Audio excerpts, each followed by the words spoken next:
Entendons à nouveau la 15e strophe de ce cantique spirituel.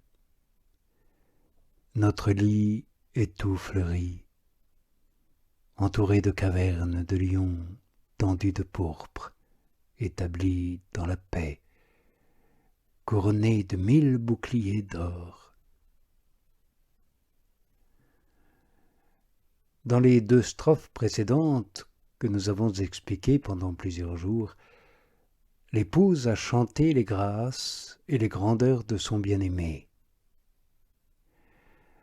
Dans la strophe d'aujourd'hui, elle chante l'état heureux et élevé où elle a été placée, ainsi que la sécurité dont elle jouit, comme la richesse des dons et des vertus dont elle est dotée et parée dans le lit nuptial de son époux.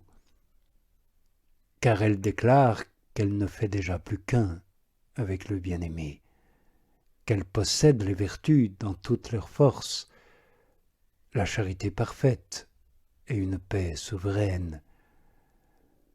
Elle ajoute qu'elle est enrichie de dons et ornée de beauté, dans toute la mesure où l'on peut les posséder et en jouir ici-bas. Elle dit donc « Notre lit est tout fleuri ». Ce lit fleuri, c'est le sein et l'amour du bien-aimé. C'est là que l'âme, devenue son épouse, lui est déjà unie.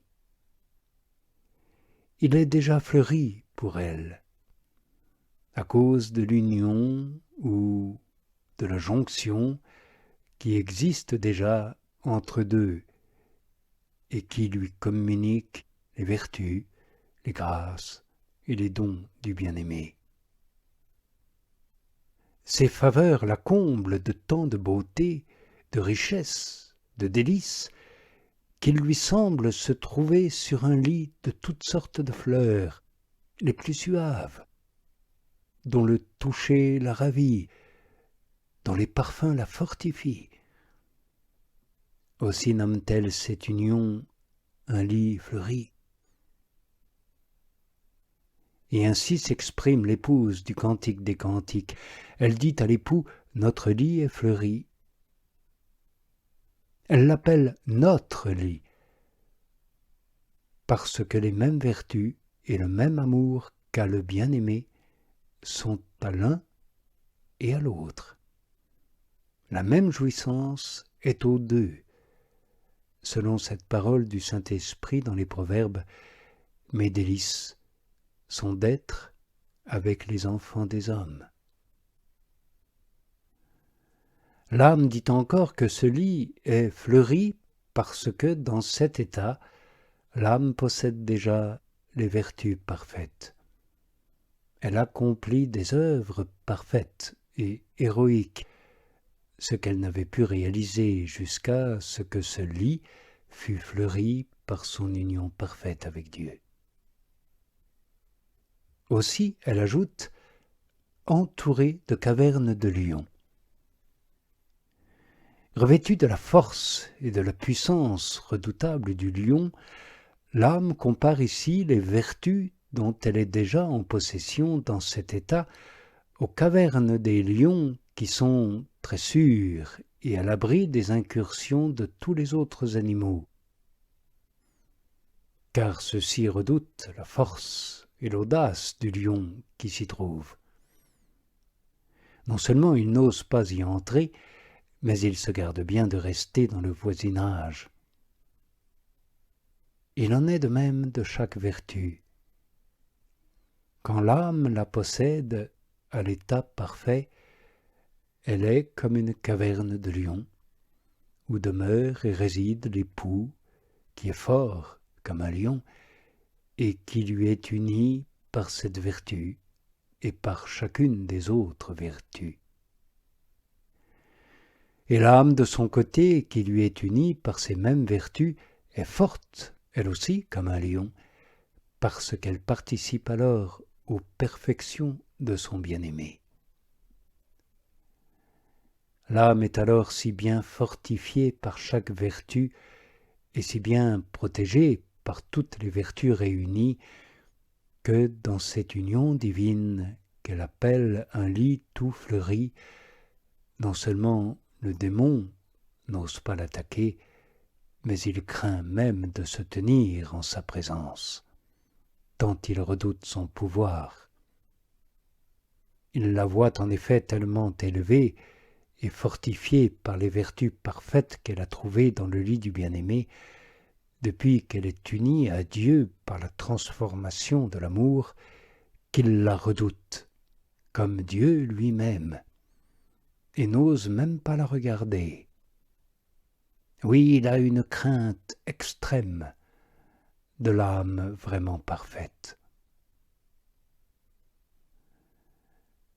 Ce lit de l'âme, avons-nous dit, est tout entouré de vertus, car ces vertus sont tellement liées entre elles qu'elles se fortifient mutuellement et se trouvent unies dans la plus haute perfection.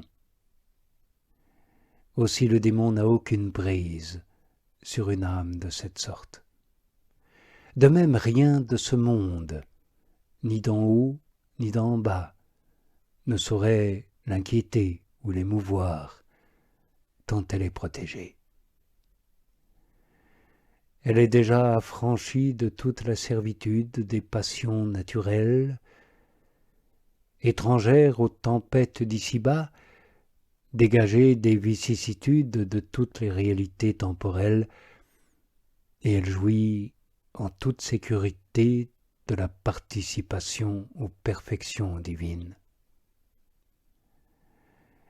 C'est là ce que désirait l'épouse du Cantique des Cantiques quand elle disait « Que n'es-tu mon frère? Que n'as-tu sucé les mamelles de ma mère? Que ne puis-je te trouver seul dehors? Je t'embrasserai et personne n'oserait me mépriser. » Ce baiser, c'est l'union dont nous parlons, et qui rend l'âme semblable à Dieu par l'amour. C'est ce qu'elle désire quand elle demande que le bien-aimé soit son frère, paroles qui signifient et produisent l'égalité. C'est ce qu'elle désire quand elle demande qu'il suce les mamelles de sa mère pour consumer toutes les imperfections et tendances naturelles qu'elle tient d'Ève, sa mère.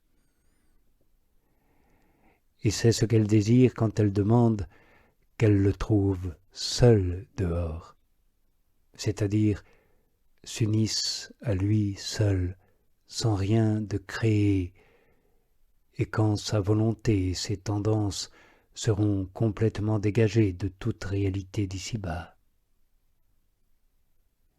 Et alors oui, personne ne la méprisera. C'est-à-dire que ni le monde, ni la chair, ni le démon n'oseront plus l'attaquer. L'âme étant libre, purifiée de tout et unie à Dieu, rien ne pourra lui nuire. De là vient qu'elle est désormais dans un état où elle goûte ordinairement une suavité et une paix qu'elle ne perdra jamais et qui ne peut lui manquer.